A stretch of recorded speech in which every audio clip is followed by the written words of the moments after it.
আমি জনাব তারেক রহমানের উদ্দেশ্যে বলবো, আপনি আমাদের জেলাটাকে বাঁচান, আমাদের উপজেলাটাকে বাঁচান।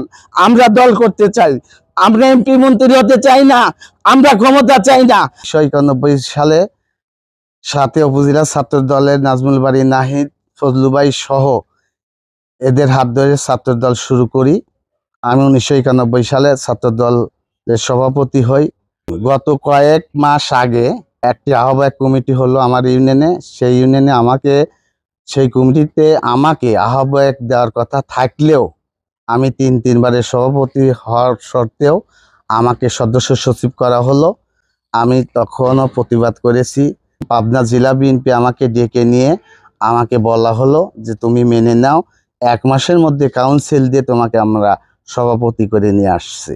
আমি জেলা বিএনপির সম্মান রক্ষার্থে সেটা মেনে নিয়ে 9টা ইউনিয়নে নিষ্ঠার সঙ্গে ব্যাপকভাবে আমরা কর্মী সভা করছি এবং প্রত্যেকটা জায়গায় উঠান বৈঠক করছি, কর্মী সমাবেশ করছি 9টা ওয়ার্ডে এবং গ্রামে গ্রামে মহল্লায় কর্মী বৈঠক করছি। ইতিমধ্যে গত 30 তারিখে রাতে আমি হঠাৎ করে ফেসবুক আইডিতে দেখতে পারলাম আমাকে সদস্য সচিব পদ থেকে অব্যাহত করা হয়েছে এবং সেটা আমাদের সাথে উপজেলা আহ্বায়ক কমিটির সদস্য সচিব সালাউদ্দিন খানের একক সিদ্ধান্তে বা একক স্বাক্ষরিত। আমি এটার তীব্র নিন্দা ও প্রতিবাদ জানাচ্ছি। আমি তাৎক্ষণিক জেলা বিএনপির সঙ্গে যোগাযোগ করেছি।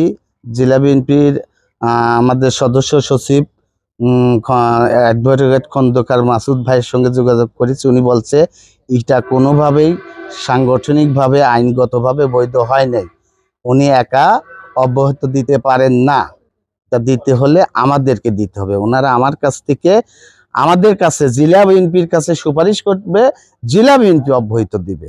যেটা কোনোভাবেই বৈধভাবে অব্যাহত হয় না, এটা অব্যাহতই হয় না। সালাউদ্দিন সাহেবের বিভিন্ন ইউনিয়নে যে কমিটিগুলা দিয়েছে, আমাদের মতে আমি আজ 35 বছর এই বিএনপির সঙ্গে জড়িত। এই 35 বছরের অভিজ্ঞতায় আমি বলবো উনি কোন একটা ইউনিয়নে সঠিক বিএনপিকে কমিটি দেননি। উনি শুধু আওয়ামী লীগের লোক বেছে বেছে পদধারী আওয়ামী লীগ যারা অনুপ্রবেশকারী তাদের কাছ থেকে টাকা নিয়ে, মোটা অঙ্কের টাকা নিয়ে ম্যানেজ হয়ে তাদেরকে কমিটি দেওয়া হয়েছে। আমি এরকম বেশ কয়েকজনের নাম উল্লেখ করে বলতে পারবো। দোলার ইউনিয়নে করেছে, আমাদের ইউনিয়নে করেছে, গড়িগ্রাম ইউনিয়নে করেছে। দোলার ইউনিয়নে বাবুল বিডিয়ার নামে এক ব্যক্তি আছে, সে কোনোদিন বিএনপি করে নাই, সে আওয়ামী লীগ করেছে। সে বাবুল বিডিয়ারকে সে 15 লক্ষ টাকার বিনিময়ে এই কমিটি দিয়েছে, সদস্য সচিব করছে। গড়িগ্রাম ইউনিয়নে জয়নাল নামে এক ব্যক্তি, সে সারা জীবন চাকরি করেছে, ওই গ্রামের লোকও তাকে চেনে না, তার থেকে মোটা অঙ্কের টাকা নিয়ে এই সালাউদ্দিন সাহেব তাকে কমিটি দিয়েছে। আমার ইউনিয়নে যাকে আহ্বায়ক করেছে সে কখনো বিএনপির সাথে জড়িত ছিল কিনা আমার জানা নেই। তার পরিবারে তার আপন ভাই জাতীয় পার্টির ইউনিয়ন সেক্রেটারি, তার আপন ভাবি মহিলা লীগের সভাপতি বুলবাড়ি ইউনিয়নের, তার আপন আর একটা ভাই যুবলীগের ইউনিয়নের সদস্য, তার আর এক আপন ভাই ছাত্রলীগের সদস্য। এগুলো আমার ইউনিয়নের লোক সবাই জানে। তারপরেও তাকে আহ্বায়ক দেওয়া হয়েছে এবং আমার ইউনিয়নের 27 জন আহ্বায়ক কমিটির আহ্বায়ক সহ 27 জন সদস্য করেছে, যুগ্ম আহ্বায়ক দিয়ে সদস্য দিয়ে 27 জন করেছে। তার 11 জন পদধারী আওয়ামী লীগ, বিতর্কিত আওয়ামী লীগ। তাদের যথাযথ কমিটি আমাদের হাতে আছে, বিভিন্ন ছবি আছে, আওয়ামী লীগের সঙ্গে মিটিং করা, মিছিল করা, সমস্ত এভিডেন্স আমাদের কাছে আছে। আমাকে যে উনি একক সিদ্ধান্তে বহিষ্কার বা অব্যাহত দেওয়ার কথা বলেছে, এটা আমি মনে করি, আমি একজন সংগঠক হিসেবে আমি নিজেও, আমার ছোট হলে একটা অভিজ্ঞতা আছে, এটা কোনোভাবেই বৈধ না। আমার উপর অন্যায় করা হয়েছে, ওনার ব্যক্তিগত রাগে ক্ষোভে আক্রোশে আমার উপরেই ব্যবস্থা নেওয়া হয়েছে। এইটা বিষয়ে আমি নিন্দা জানাই এবং তীব্র নিন্দা এবং প্রতিবাদ জানাই। আমরা 1978 সালে এমপি পাইছি, তারপরে এই উপজেলার কোনো এমপি পাই নেই, কোনো নেতা পাই নেই। তারপরে আমরা বহু কষ্ট করে, বহু ত্যাগ স্বীকার করে আমরা এই উপজেলায় বিএনপি করে আসছি। আমরা এই উপজেলায় কোনো দালাল, কোনো সেটার, কোনো আওয়ামী লীগের দালাল হিসেবে যে থাকবে এই ধরনের কোনো লোককে আমরা নেতা মানতে চাই না।